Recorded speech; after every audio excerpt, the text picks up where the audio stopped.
And here's another chimney sweep. I showed this to my husband. He's like, why are there so many chimney sweeps? And it's like, because all he cares about is the kids.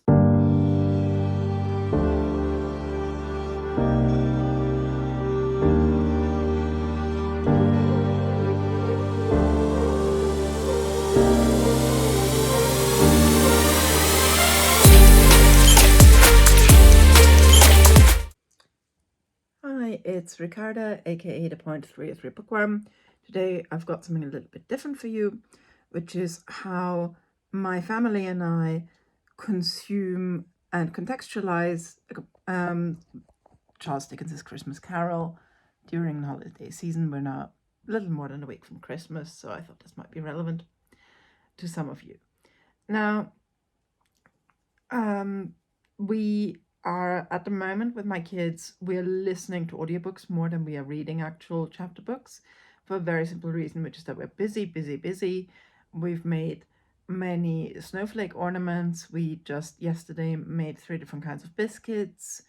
There's a lot of cleaning to do. There's a lot of tree decorating and just general decorating to do. So instead of trying to make the time to sit down to read a chapter book, or worse, getting my 6-year-old to show us that he can already read a chapter book, which he can, he's doing well, we are instead listening to audiobooks. We are really enjoying How to Tame Your Dragon, the series, because it's read by David Tennant. They're really fun. But obviously now it's Christmas time, so it has to be Christmassy books. We just yesterday finished Hogfather, which worked really well because sometimes one of the kids would just wander off because we're doing something else, but it wasn't a big deal because they're very familiar with the Sky TV adaptation from 2007. And so if they got lost in the plot, they could come back and they could remember what's going on because they've seen it so often. It's probably very similar with Christmas Carol. It's going to be a little bit difficult because of the language. We may have to stop sometimes. I have chosen the Patrick Stewart reading because I think you just can't get any better than Sir Patrick. And obviously the kids are tremendously familiar with the Muppets Christmas Carol, which we watch every year, and usually they watch about 4 times on Christmas Day because they just love it. So I thought, now that my eldest is 6 and we have been doing regular thematic teaching units, I wanted to discuss Dickens in general and, Victorian Christmas in particular. So this is the Dickens board that I have made. Now, this cork board is something that I have used all year for similar topics. So we've done, obviously this is the 12th topic that we've done, and I always start out, I make a lesson plan. I find as much material as I can on YouTube. I usually make a YouTube playlist for the kids that they're allowed to watch to do with that topic. This month I have made some consisting of horrible histories, some other stuff that's for kids, but I also added the documentary The Victorian Slum, which was 5 episodes. That was really excellent. It was a living history program, and we're going to watch that together because at this time of year kids are asking for movie nights a lot more, and I don't really want to have Disney movies the whole time. So as you can see, there's a fair number of pictures on this board. They are all very carefully chosen. I would estimate that it takes me about 2-3 hours to plan out what I'm going to do. Another 2-3 hours to find pictures, then 2 hours to narrow them down, print them, and put them on this board. So this is probably the outcome of almost an entire working day. And I'm just going to talk you through it. So here centrally we have, of course, the famous picture of Queen Victoria as the Widow of Windsor, as it were. And here we have her as a young mother with her family around a Christmas tree, or another famous picture. And there's Charles Dickens himself.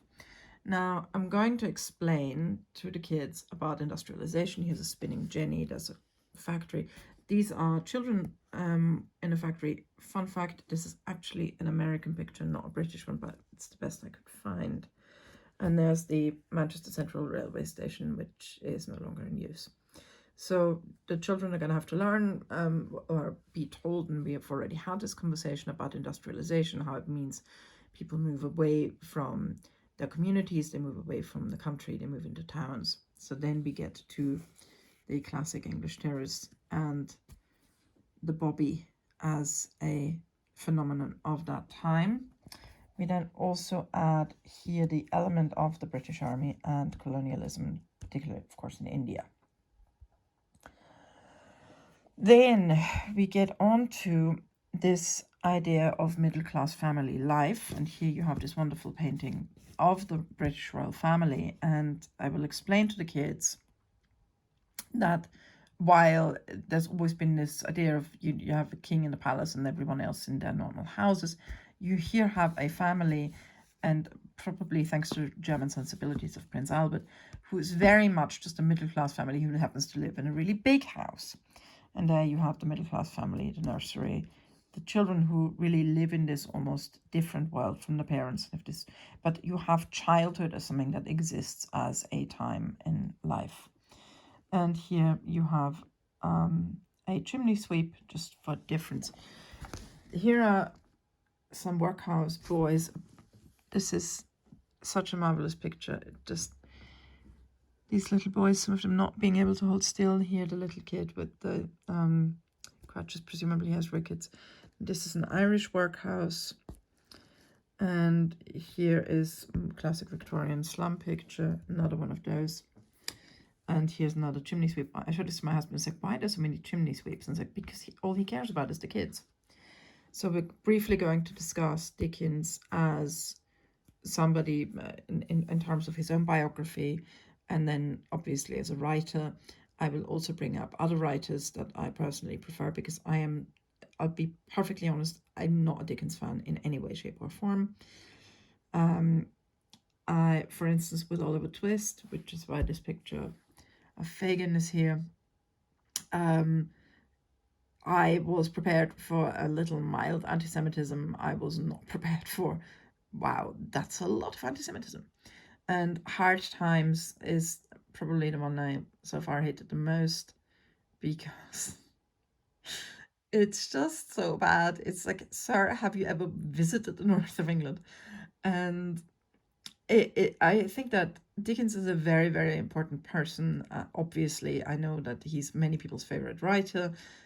He's just not mine. And I respect him very much as an editor more than I do as a writer, because a lot of my favorite Victorian writers wouldn't have had their work published and wouldn't have been as successful if it hadn't for him. And if you hated Hard Times, read North and South, because that is so much better. And it's probably one of my favorite Victorian novels. Now, of course, then we have the Christmas tree, and we have here some Dickensian carolers. So we will discuss also the idea of Dickens, the man who invented Christmas. But like I said, also we'll mention Henry Mayhew. We will watch the Victorian slum documentary, which it's on YouTube. It was on BBC 2 back, I don't know, almost 20 years ago now, or maybe 20 years ago. It was really good. You had the classic thing of you have several families, modern day families, just being sent to live in a Victorian slum, and it was great because it was about to be torn down.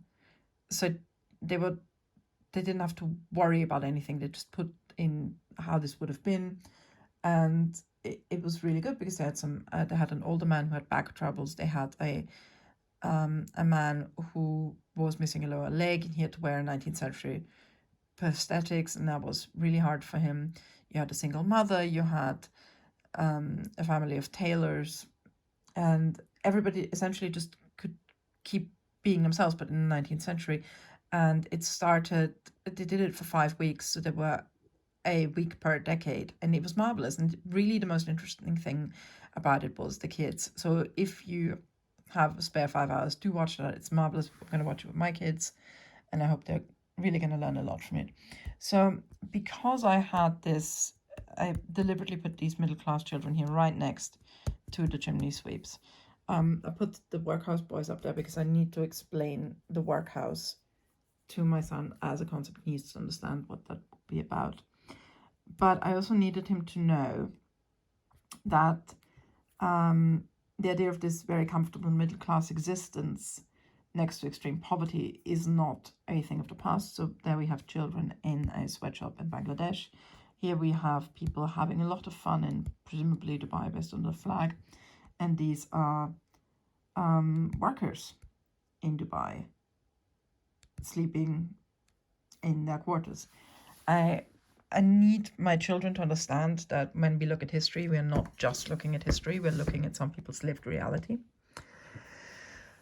I will see how the kids like this, how interested they are in it. And I think I've said already, we have the Osborne Young Reading, we have a 40-book set. There are no Dickens retellings in there, but if he's interested and we may get some, I don't really want to start with Dickens movies because I don't know, I'm just not a Dickens fan. I think if you're going to be exposed to it, then I prefer for him to read it than start with the movies directly. By the way, the one Dickens book that I didn't completely hate was David Copperfield. I did like that one. I thought it was very funny at times, and I haven't read all of his books. So there's about, I've read about 6 out of 22. But still, my thing with Dickens is, yes, I understand the characters are colorful and everything, but it doesn't speak to me as much as it does to other people. And like I said, the anti-Semitism was a lot. Which, like I said, that's why we have this picture here. I need my children to understand that a work of literature, no matter how accurately it portrays something, it still is written in the lens of the person who is writing. And yeah, I'm just hoping that they will find things to be interested in here, because I'm a historian and I've been really struggling with the fact that my son is not interested in history very much. We did the Romans early in the year. He did like that. But generally, he wants to learn all about astronomy and numbers and things. And I'm just not an expert in that. And I do like being able to teach my kids a little bit. So I'm hoping that by focusing more on stories of children, we'll be able to get some interest. I will let you know how it goes. Like I said, we've been using this board all year. If you're interested in the other stuff that we've been learning about, please comment below and I'll make a video about that. Until then, I wish you a very lovely day. Have a lovely Christmas time, and I will probably post one more time next week, and then I'll see you next year. So take care. Bye-bye.